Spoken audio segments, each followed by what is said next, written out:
Hello, and welcome to a new episode of From the Honeycomb, a podcast that creates a spark of positive energy. Here we discuss all things architecture and design, to travel, exploring Vastu Shastra with a modern approach, and I connect with other like-minded women to share their story. I am your host, Caterina, and welcome to From the Honeycomb.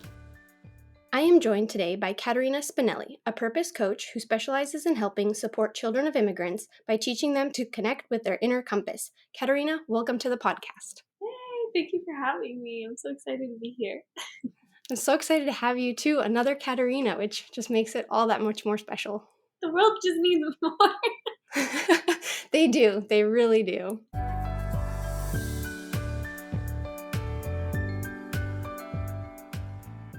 And so, as you know, we begin every episode by sharing something that we are grateful for in the present moment. So what are you grateful for? Thank you for asking me that. This is a question I reflect on every day, and that's changed so much in the last few years, where before I would have like gratitude journals and I would be sitting there like, oh my gosh, what am I grateful for? And like it would be racking my brain. And now I think finding a newfound sense of like just peace in the moment. It's like, oh my gosh, I'm grateful that I have arms. I'm grateful that I have hands. I'm grateful that I can breathe air. Like just the tiny little things. Because when you don't have those things, it's like the biggest deal in the world. And we sometimes are in such a rush that we forget that we have so much abundance just here right now. And, it's not about grasping for more. So my long-winded answer will be I am just grateful for this body. I am grateful for you. I am grateful for the beautiful home that I have. I'm grateful for all the love in my life. I'm grateful, for my feet, for the air, for my health. Oh, I love that. No, there is so true. Like sometimes we focus on one little thing that we're grateful for, but then it's nice to look and step back and be like, wow, there's so much to be grateful for, not just something, very specific. I love that you just encompass, it's like you're grateful for life and being alive. So I love that. Yeah, that's a beautiful way to put it. I think, but it's true, right? We don't know, how much time we have on this planet. And so to be grateful for exactly what you have in this moment, I think it helps to also curve so much of what, we struggle with, where a lot of that like Mhm. anxiety and depression comes from. It's always wanting more, wanting different than what we have versus like having the peace of what is here and now, right? Mhm. That's so perfectly said as well.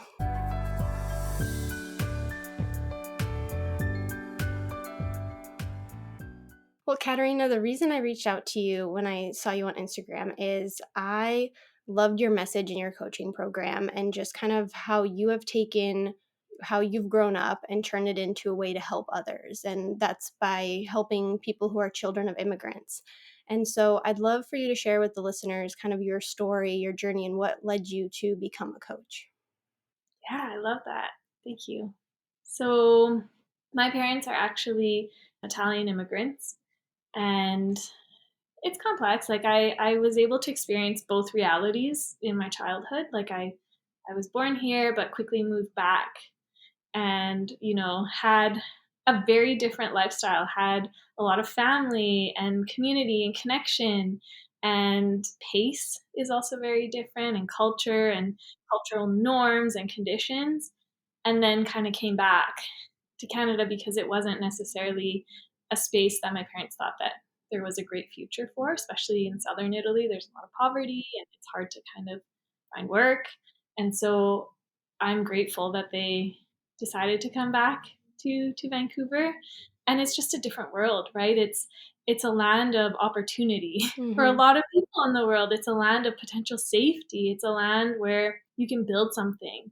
Whereas in some of our future country or past countries, that isn't necessarily, and it differs for so many people, right? There's a range, right? Some people experience really traumatic situations and wars, and others it is poverty. And whatever the reason is, you're in a new country, and being in a new country, especially with very different value systems, which we sometimes don't really even recognize, it can be confusing, Mm-hmm. especially for if you're stuck in the middle. So I grew up here for the most part and back and forth.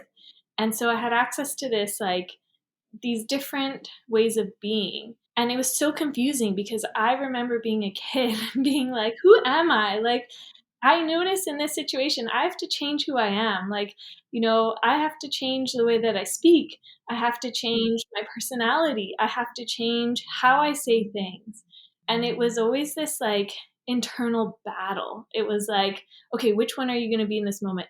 Look around you, make sure that you're fitting in, right? Like the reaction that people are having is the same reaction you're having. Like if they're laughing, you're laughing. And it was always this outsourcing of like, who am I based off of where I was? And it got to a point where I didn't realize how much it was weighing on me in terms of like anxiety, in terms of things that I thought were so normal, right? Like I thought it was normal to like bite my nails. I thought it was normal to like have these anxious moments, and it was supported obviously by like my family unit because that's all they knew, right? And in that survival state. And it wasn't until I was working kind of more professionally, getting a good job that was also causing me so much stress, where I started to kind of explore this and be like, you know what, I'm having panic attacks. You know what, like this doesn't feel right. Like the friends I'm around don't feel, right to me. The checklist that I've done and had in my life, the good job, the friends, the social life, the clothes, all of that was not satisfying at all. It was like, why am I experiencing this feeling? And it wasn't until I took that step back to realize, like, because you're not being yourself. And for a huge part in my early years, I will say that I was fortunate enough to experience this sense of connection to something bigger than myself, like a spirituality, so to speak. And I noticed the more that I was abandoning all parts of me, the like funny little Italian girl parts and like the funny, like, they call it American, but like the Canadian parts, the more I tried to conform into wherever I was, the emptier and emptier and emptier I felt. And I was like, where is this spark? Like, I know it's somewhere. It feels so numb. And I was like, I got to do something before this gets really bad and I can feel it. And so that led me to women's groups. And I started to kind of explore and learn and get into like more spiritual circles and do a lot of self work, a lot of therapy. And it came to a point where I started to understand and realize that I'm not going to fit in to one place or the other, that there is a mold that is super unique to just who I am. And I was thinking, like, most of the people around me are from other countries. They are children of immigrants. Most of my friends don't come from here.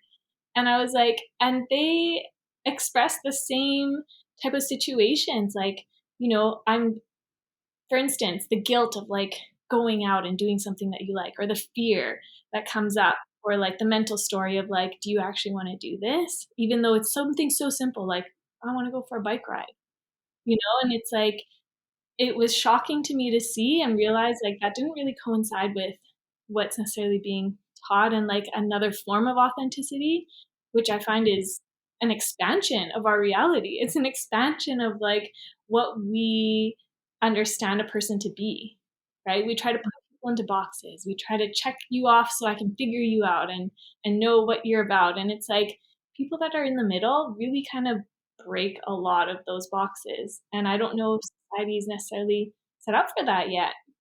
Wow, there's so much I want to touch on that you talked about, because I also resonate with a lot of what you said. Going back to what you said about the beginning as a child, kind of changing personalities. As I mentioned to you in the email, or I think the DM is, so I'm first generation immigrant, but I came over to the US when I was 5 with my mom, and she married an American.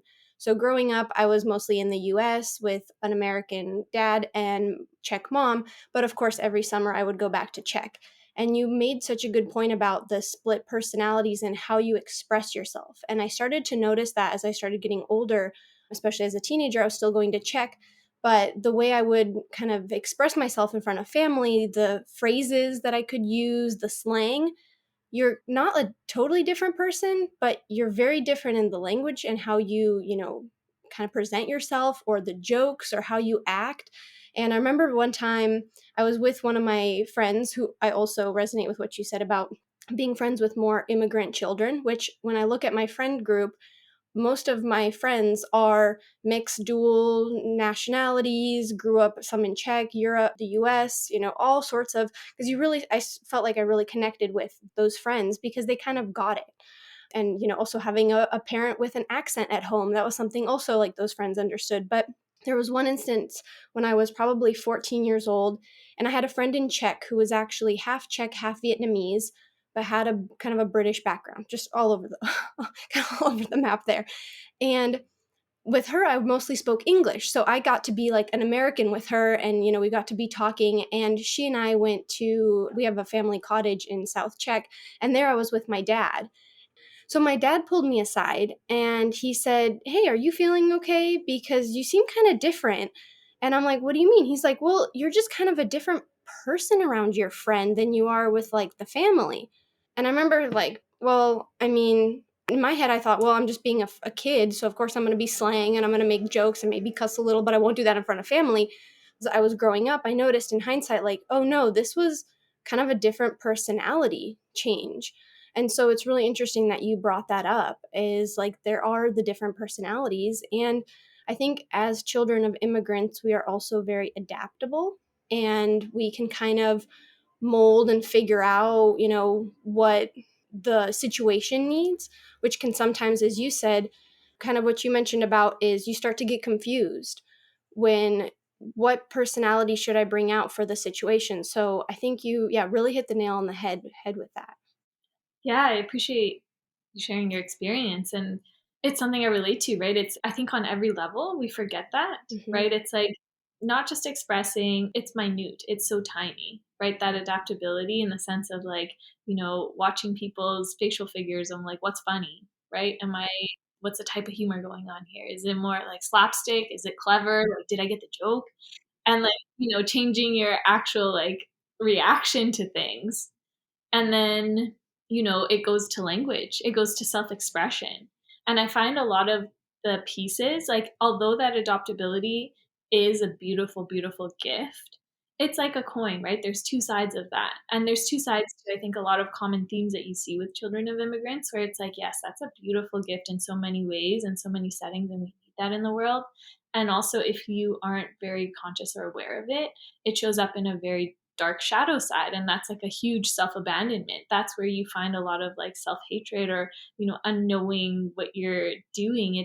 It's when you have that root in yourself and you're like, I know exactly who I am, apart from the ego personality, apart from how I'm choosing to react in this situation, but I have a deep sense of like knowing of what that is. Then I can play with it, right? Then I can actually like enjoy. And I feel like that's a gift that a lot of immigrant children, bicultured individuals, multicultural individuals have, that maybe people that don't have that experience and have always just kind of been in the same environments don't necessarily have that skill built in, right? Hmm. And it's something we can all learn and share with one another, and how to actually do that from a grounded space, right? Instead of a space of I'm trying to be somebody else. I'm trying to find happiness and comfort and community and being accepted and loved by abandoning. Hmm. And so, what are some ways then, if someone is feeling that shadow aspect come up and they're feeling like, I can't, even as an adult, what kind of personality should come up in the situation, or that shadow work comes up? What is some of the advice that you give? I mean, I would say it's a process. I would say it's very much be gentle. I think a lot of that also comes with shame, right? Especially as a child of immigrants. I think like you're constantly hearing how you need to be or not be. And, I mean, this is very different depending on situations and, your own personal, I guess, story and situation, any traumas and things like that. But a lot of the time, when immigrants kind of come to the country, they are in that survival mode, right? So parents kind of go into that mode of like, I need to protect, or don't do this, or here are really strong boundaries. And again, that's going to vary for everybody. It was something I personally experienced, especially being a female. It's like the boundaries are like extra set, and it's like, okay, how do I take that and work with it, right? Like, how do I soften? How do I notice the shame? I think, the way that you change anything is really by starting to build awareness around your mental talk, what's coming up, what emotions are coming up for you, and start slow, right? It's not going to change in a day. It's not going to change in a year. Needless to say, I know that sometimes that's disheartening, but healing is really a life journey. I still have things that come up that are the same things that have always come up, but I have more tools to deal with it now. And so it doesn't necessarily plague me the same way. But that's not to say that I'm going to come into an experience in life and it's going to shell shock me, right? It's knowing kind of what your tools are, where to go. Specifically, children of immigrants, I will also say, is building safety and building spaces that you know are safe and actually really loving. Because a lot of us didn't actually really experience that, I find. Like a lot of the time, we've experienced love as control. We've experienced love as like abandoning ourselves.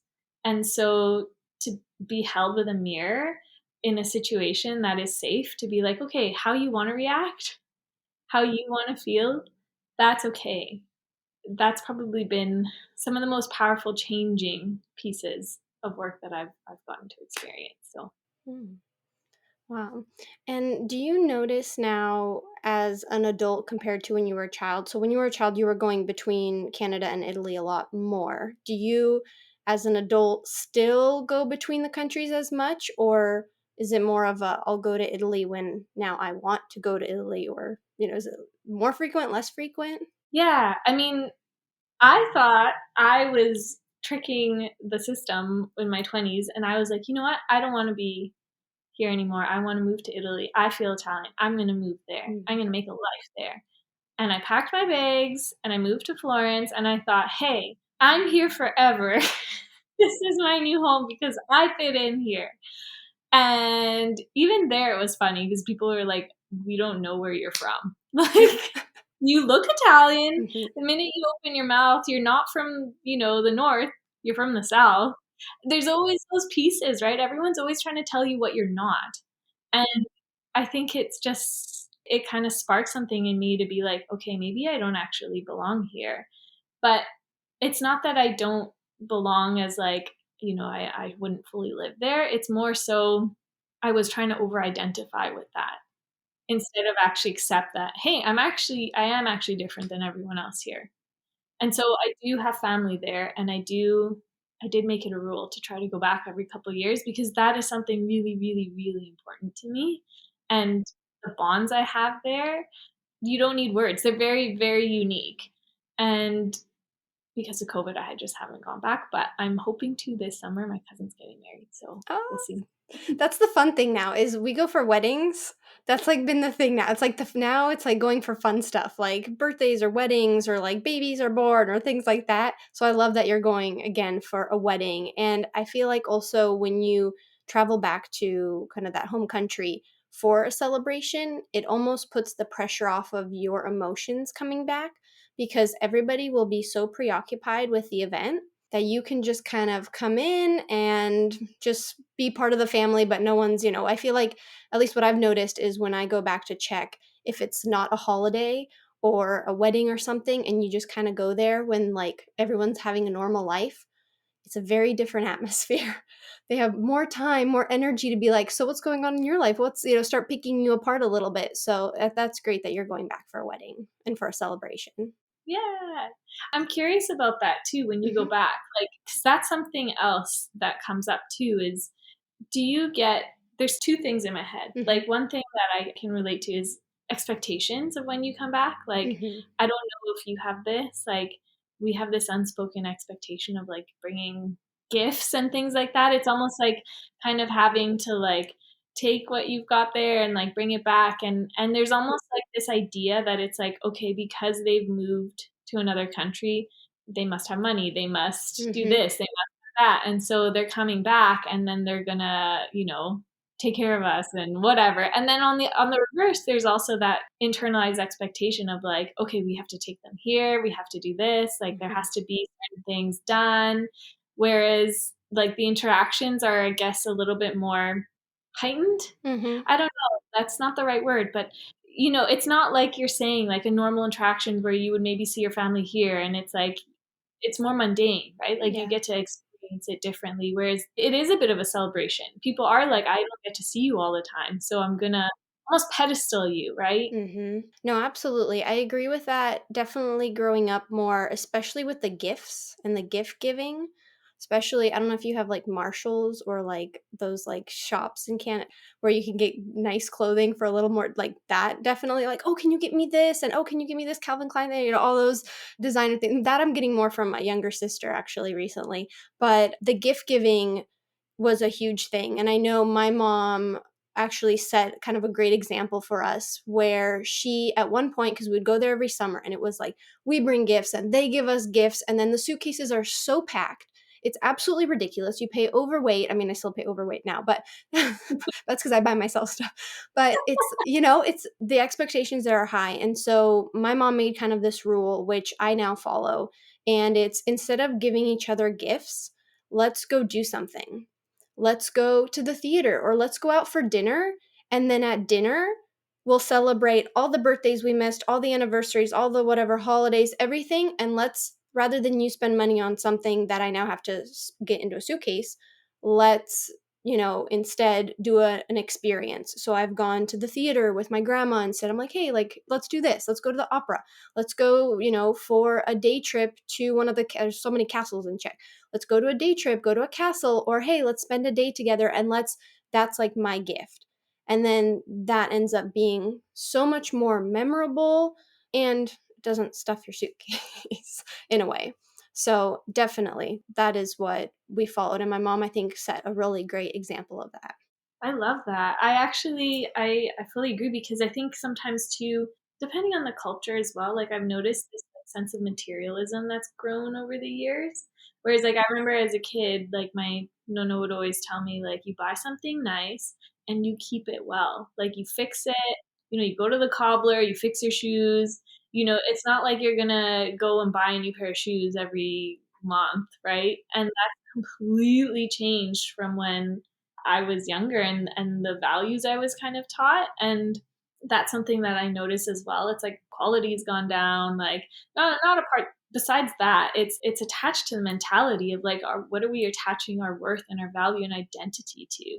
Whereas before it was like buy something nice, keep it good. Sure, maybe it expresses you and who you are, but also your value is from how you behave. Your value is from how honest you are, how much integrity you hold. And that's something that I take from kind of like the old world of like, yeah, that's how I want to show up in the world. It's not about the things, right? And so I so love that your mom has twisted that into like experiences because that is essentially the piece that is missing when you're not somewhere else, right? Is experience, the ability to share time with someone, the ability to, create a memory with them, to really be present fully in that moment and to honor their like being because that's what's left at the end of the day.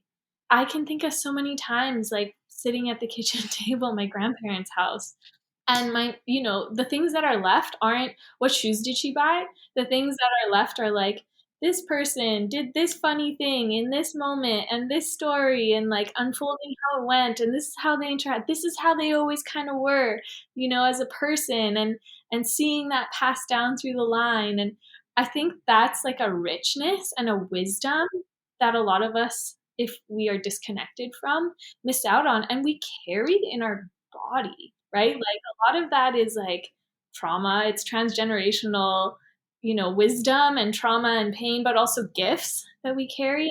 And when we are cut off from that, we almost forget. And it's like, yeah, then we question ourselves. We question, like, why is it that I'm interacting this way? Or why is it that I have these thoughts? Like a lot of our thinking is stuff that we've heard before. And it might not be us, it might have been our grandparent, right? And then they repeated that. And then our parents repeated it to us. And like we're repeating it, and it's just not making sense in the moment. And it's when we can dive into our roots, when we can actually take a step back from being so externally focused that we're more internally focused, that we can actually tap into like our ancestors on a deeper level as well, right? No, I really agree with that because I think as individuals who aren't always in the family as well, we have a different relationship than our cousins. Like my cousins, the relationship they had with my grandparents and my aunts and uncles is vastly different than the relationship I had. Because, like you said, we have the ability to kind of step back and look at the situation, look at the story, whatever memory, and it holds a deeper meaning to us as well, because it's not in this, oh, I'm going to go to grandma's next week. Oh, it doesn't work out. I'm too busy. And like for us, we have a totally different sense of connection with that family and with that ancestry as well. And I think we're also more curious about it as well, because it's something we're not surrounded by every day. Because then we go home and we go to school or we go to work after, our trip to see all the family. So it's kind of a different connection we have than I think some of our other family members. I fully agree. I hear that quite a bit, like from my grandparents. And it's not to say that there's a wrong or a right in that, right? Because when we come back home, what are we doing? We're doing that with maybe our other family members. Mm-hmm. It's just a great reminder and opportunity for us to break out of that monotony, right? That like taking things for granted and being like, okay, I'm actually really fully here in this moment. What am I grateful for? Like what you started out with, right? It's like, I'm grateful for my grandparents, even though I don't get to see them all the time. I'm grateful for my parents. I'm grateful for my friends. Mm-hmm. And being able to kind of break that unconscious, kind of like robotic way of being, Mm-hmm. it's like a pattern interrupt, right? It helps you to expand. It helps you to allow your spirit to come through more. It helps you to share more love. It's one of the gifts, right? Like Right. we were speaking about gifts, it's part of being in that space if you take it that way. Or you could take it from the other side, which is like, I'm always missing something, Mm-hmm. right? And that's something I grew up with, always feeling like I'm always missing out. I'm always missing one thing, or I'm always missing something else. And again, it's that externalization. It's when we bring it back in, we're like, I'm here. So I'm Mm-hmm. going to take, advantage of this right now with whatever I've got. But I also will say it's quite interesting that you mentioned that. And I'm curious what type of like beliefs and pieces that you see in your family that is back in check that like they aren't really aware of that maybe you can pick up on because you have a different perspective. Oh, that's a good question. I'm trying to think of my family and how I have a different perspective. I would say the first thing that comes up, and I don't know, like for some reason why it came up, was definitely race and kind of in Czech. Czech it's not one of the more friendlier countries as a whole to, for example, refugees and people of, I mean, the newer generation, yes, I would say probably more than the older generation. But that's something, and I don't want to call out any family members, of course, but I would say growing up in the United States, and I lived on the East Coast in New Hampshire, California, a little bit of Colorado, then Illinois, I never really saw race as just, it was always a person. Like my friend, race wasn't anything I would really judge a friend. Like, I'm not going to be a friend with that person because of their race. It just, that person is nice. I like them. Great. I'm going to be friends with them. I can't speak for my family, especially certain family members when they see a different race, there's comments that are made, things like that on the street or even just behind closed doors. So that I would say is like the biggest thing. And it could be because I now live in a country that is such a melting pot. I mean, there's this mix of everybody. I mean, you look at my classroom photos from elementary school and it's just, a bunch of kids. While when you go to Czech, it's, blonde hair, blue eyes with a few brunettes, it's like very, very different. So I would say the race would definitely come up. That's interesting you say that because I can mirror that similarly, like especially when I was living in Italy, like I noticed that quite a bit. And again, because of the current state of the world and a lot of refugees. But that's so interesting to me because it's like the minute I started to dig in a little bit further, it opened up into my own, ancestry and wisdom. It opened up something bigger, which was that, and this is, I think, one of the ways we put ourselves into boxes sometimes too. And I love that you say that as part of a conditioning because when I look back into how many times where my ancestors are from or my family's from and has been for I guess centuries at this Mm-hmm. point, they've been attacked. I don't know if attack's the right word, but they've been invaded. There we go. Yep. They've been invaded so many times by so many different groups of people. Mm-hmm. And I look at my own like makeup, my own DNA. And for instance, like my blood type. I was curious and I did it one day, and you can kind of trace back the lineage, and it was very, I think what came back was it was like a very like Asian lineage. And I Really? know that Persians, kind of Persian Empire, they did conquer like that land for a little bit of time. If you look at, my family and you look at me and a photo of, me compared to them, I am very visibly white. I'm very pale looking and was a kid with little blonde, like strawberry hair, next to them who have these really olive, dark hair, dark eyes, dark features. And it's so fascinating because it's like we carry all of that within us. Like we are still a mixed bag, but we forget that because of all the conditioning of, we're trying to be this and that and not that. Mm-hmm. Right? And I think we're almost like the little like divergent rule breakers where we're like, yeah, but remember, you're actually part of everything. We're actually really a lot more connected than you think you are. Yep. No, that's so true. And as you were talking, I thought of a question I wanted to ask you now, just since I resonate with so much of what you said. It sounds like it's kind of that goes both ways, is family expectations on you as a woman. And I don't know if you're married or have children or how old you are, but do you ever, I feel like my family here in the US, and I've got a sprinkle of some family, step family, I've never felt the pressure of having a child. But when I go over to check, that pressure of, and the comments are much more dominant there. Yeah, that's something so I'm not married. And that's the funny thing. I'm in my, early 30s. My cousins are younger than me. They're getting married, babies. And so it's like I sometimes get that from my mom. She's like, I love you, mom. But she's like, "Yeah, I don't know if I'm gonna have grandchildren." And it's like, well, does it and my mom is pretty with the times too. Like she tries to grow in her own way and is open, but I know where that's coming from. And not to say that that's there's any, wrong, right way. I believe also in divine timing of things Mm-hmm. and the right things falling together at the right times.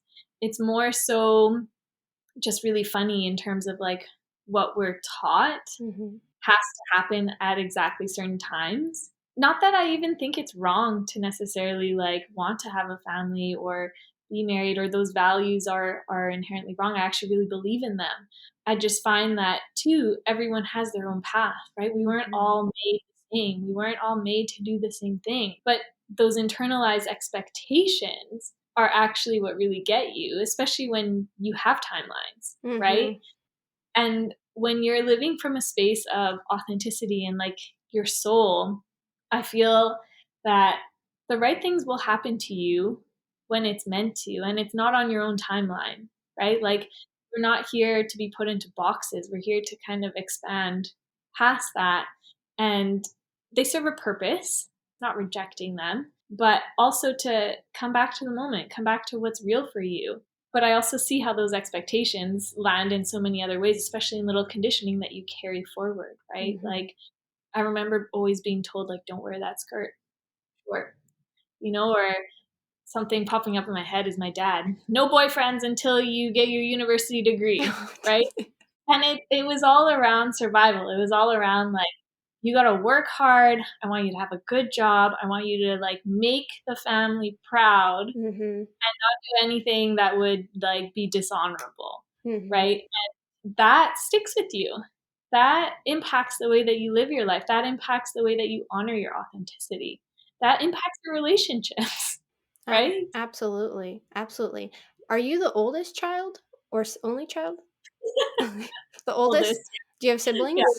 Yeah, two twin brothers. So Younger. I Okay. can So, that. and I think that also speaks to, because I'm the oldest sibling as well. And I have three sisters. One is from my mom and stepdad's marriage, and then two other sisters from my dad and stepmom's marriage. But being the oldest child as well that's a whole nother conversation for another time. But I think you really touched on a point too, is the don't disappoint us. And I mean, I've wanted to be an architect since I was 10 years old. I knew that was kind of the path I wanted to go on, but there was definitely pressure of you're going to college regardless of, I mean, thankfully I had a career, but I didn't know if I even would want to continue that career during college. But I remember there was no, you're not going to college. There's, you're going to keep going. And it wasn't ever really said to me, but I knew like, wow, I have this opportunity to be in the United States, to be where people from Czech want to go and study. And so I better take this opportunity because I'm lucky because I was handed it to me. But also there just pressure comes with that.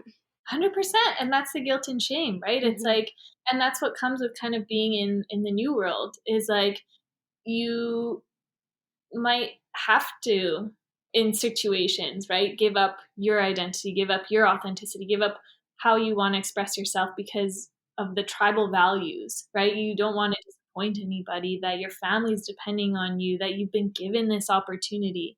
And there is so much guilt and shame that drives a lot of things and habits like perfectionism and like having to like overwork ourselves and not knowing when to stop and rest and do the things that feed your soul. Whereas it sounds like you were really lucky that you've had this like attachment to being an architect and you kind of had that passion.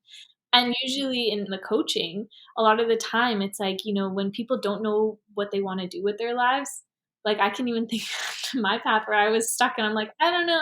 I've done like sustainability, I've done this, I've done that, I've been in baking, like what do I want to do? And it was going back to like what I loved doing as a kid, Mhm. right? And if you can kind of like tap into that, that actually helps you to spark a little bit of your passion and tap into that authenticity again and expand it. Whereas you're right, like you can forget that with all of that conditioning put in and be like, I'm doing this for my parents. I'm doing this to make them happy and proud of me. Right? I'm getting married, I'm doing the things to kind of go along and please the family. And that's something that clashes a lot of the time with North American values, where Mhm. it's like, independent, be free, do whatever you want. And so it's like, how do I find who I am in this? How do I find me, what makes me happy? Because part of what makes me happy is my family. Part of what makes me me is like being in community, being in tribe, being accepted, being loved. It's just the way that we've been loving has been about control and power versus actually allowing somebody to be themselves. And like that's a generalization. I think there are exceptions to the rule, but for the most part, that's kind of what I've learned through being in the middle and Mhm. those experiences. Whereas I think the complete opposite also doesn't work too in my perspective, where it's like independent all the way. Mhm. And you know, I don't need anybody else. And it's like, but really we were designed to be together. It's how do we find that balance so we're not compromising who we are?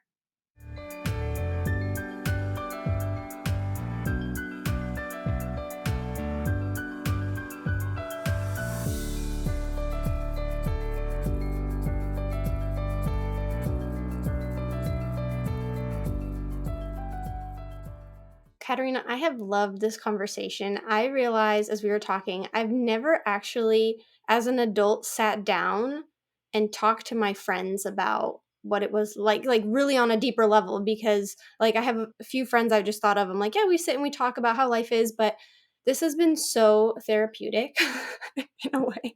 Just this conversation with you. And I hope whoever is listening to this also can resonate. And I'm sure they will. And my listeners are going to love hearing from you because it's as children of immigrants or children who grew up between two nationalities, there's that sometimes we feel like we're alone and, we're different, like kind of what you touched base on at the beginning of the episode.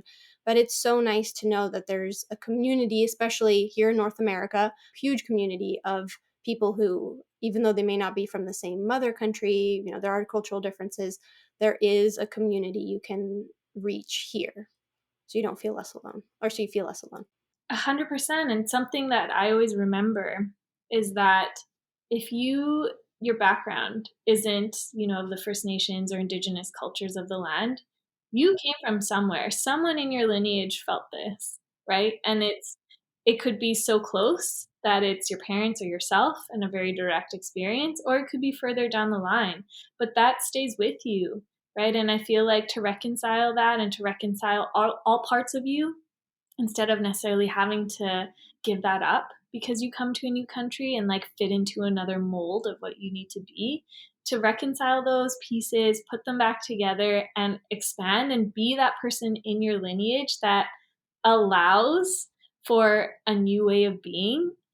That's a huge gift, right? Like that's an incredible opportunity. And it's worth taking, and it's worth connecting and building community off of to make happen. Absolutely. Well, Katerina, thank you so much again for coming on the From the Honeycomb podcast. And where can listeners connect with you?